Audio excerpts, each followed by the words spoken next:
After mass deportations, you might expect that there are thousands of additional jobs for U.S. workers, but your research doesn't really show that that happens. Can you just explain why mass deportations cause such economic harm, such job loss for U.S. workers? Yes.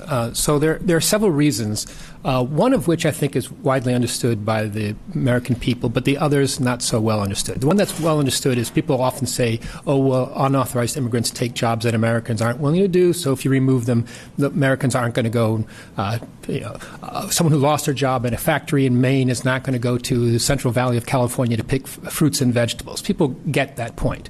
But there are several other, arguably even more important reasons why this is happening.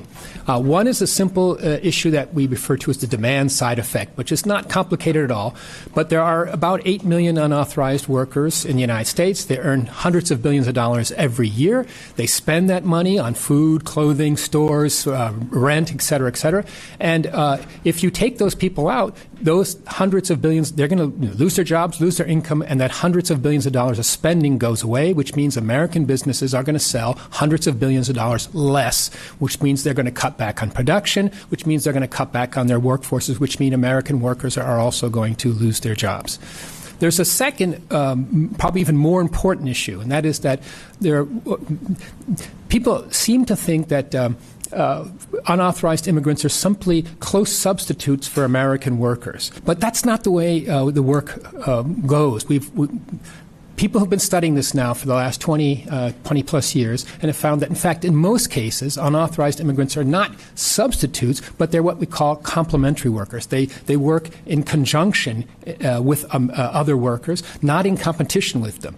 And what happens is if you strip out, for example, in a restaurant, the 3 or 4 workers in the back who are chopping the vegetables, cleaning the bathrooms, etc., and you can't replace them, then the American worker who may be overseeing the restaurant, who may be a waiter or waitress, they lose their jobs as well. All of you can understand that. All of you have staff. You have excellent staff. If we suddenly take away 25% of your staff, you're not going to be as productive as you are now. You're going to not do as well. So the problem is that we find that when you take out these hundreds of thousands of undocumented workers, not only do they lose their jobs, authorized immigrants often lose their jobs, and American citizens lose their jobs, usually in roughly equal numbers.